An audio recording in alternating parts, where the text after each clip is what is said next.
ನಮಸ್ಕಾರ. ನೀವು ನೋಡ್ತೀರಾ ಆಕಾಶ್ ಪಾಟೀಲ್ ಯೂಟ್ಯೂಬ್ ಚಾನಲ್. ಇವತ್ತಿನ ಕ್ಲಾಸ್ನಲ್ಲಿ BA 5ನೇ ಸೆಮಿಸ್ಟರ್ನಲ್ಲಿ ಬರ್ತಕ್ಕಂತಹ ಸೋಷಿಯಾಲಜಿ DSC 11 ಸಮಾಜಶಾಸ್ತ್ರೀಯ ಸಂಶೋಧನೆಯಲ್ಲಿ ಸಂಖ್ಯಾಶಾಸ್ತ್ರ ಅಂತಕ್ಕಂಥದ್ದು. ಇದರಲ್ಲಿ ಏನಪ್ಪ ಅಂತಂದ್ರೆ 2 ಅಂಕದ ಪ್ರಶ್ನೆಗಳು ಯಾವ ರೀತಿಯಾದಂಥ ಬರಬಹುದು ಅಂತಕ್ಕಂಥದ್ದು ನಾವು ಇವತ್ತಿನ ಕ್ಲಾಸ್ನಲ್ಲಿ ನಾವು ತಿಳ್ಕೊಳ್ಳೋಣ ಬನ್ನಿ. ಇಲ್ಲಿ ಮೊದಲನೆಯ ಪ್ರಶ್ನೆ, ವಿಜ್ಞಾನ ಎಂದರೇನು?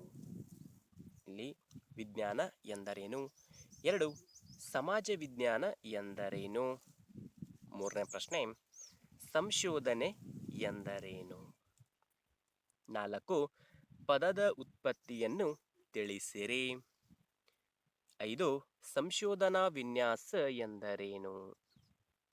6ನೇ ಪ್ರಶ್ನೆ, ಸಂಶೋಧನಾ ವಿಷಯ ಎಂದರೇನು? ಇನ್ನು 7, ಸಂಶೋಧನಾ ಸಮಸ್ಯೆ ಎಂದರೇನು? 8, ಪ್ರಾಥಮಿಕ ಮೂಲದ ಮಾಹಿತಿ ಎಂದರೇನು? 9, ಮಾಧ್ಯಮಿಕ ಮೂಲದ ಮಾಹಿತಿ ಎಂದರೇನು? 10, ಪರಿಕಲ್ಪನೆ ಎಂದರೇನು? ಇನ್ನು 11ನೇ ಪ್ರಶ್ನೆ, ಪೋಥಿಸ್ ಪದದ ಉತ್ಪತ್ತಿಯನ್ನು ತಿಳಿಸಿರಿ. ಸಿದ್ಧಾಂತ ಎಂದರೇನು? 14, ಚಲಕ ಎಂದರೇನು? 15, ಸಂಶೋಧನಾ ತೀರ್ಮಾನ ಎಂದರೇನು? ಇನ್ನು 16, ಸಂಶೋಧನಾ ವಿಧಾನಗಳು ಎಂದರೇನು? ಇನ್ನು ಗುಣಾತ್ಮಕ ವಿಧಾನಗಳು ಎಂದರೇನು? 18, ಪರಿಮಾಣಾತ್ಮಕ ವಿಧಾನಗಳು ಎಂದರೇನು? 19, ಸಮೀಕ್ಷೆ ಎಂದರೇನು?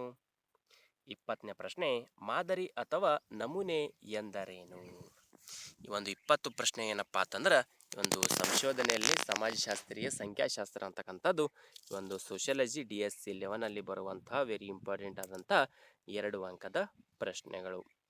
ಇಷ್ಟೇನಪ್ಪ ಅಂತಂದ್ರೆ ಇವತ್ತಿನ ಕ್ಲಾಸಲ್ಲಿರುವಂತಹ ಮಾಹಿತಿ. ಇದೇ ರೀತಿ ಪ್ರತಿದಿನ ವಿಡಿಯೋವನ್ನು ನೋಡಬೇಕಾಯ್ತಪ್ಪ ಅಂತಂದ್ರೆ ನಮ್ಮ ಯೂಟ್ಯೂಬ್ ಚಾನಲ್ ಸಬ್ಸ್ಕ್ರೈಬ್ ಮಾಡ್ಕೊರಿ, ಬೆಲ್ಲೈಕನ್ ಪ್ರೆಸ್ ಮಾಡೋ ಜೊತೆಗೆ ಆಲ್ ಅಂತ ಸೆಲೆಕ್ಟ್ ಮಾಡಬೇಕಪ್ಪ ಅಂತಂದ್ರೆ ನಾವು ಪ್ರತಿದಿನ ಹಾಕೋ ವಿಡಿಯೋ ನೋಟಿಫಿಕೇಶನ್ ತಲುಪುತ್ತದೆ ಅಂತ ಹೇಳ್ತಾ ಇವತ್ತಿನ ಕ್ಲಾಸ್ ಮುಗಿಸ್ತಾ ಇದ್ದೀವಿ. ಮತ್ತೆ ಮುಂದಿನ ಭಾಗದಲ್ಲಿ ಭೇಟಿಯಾಗೋಣ. ಧನ್ಯವಾದಗಳು.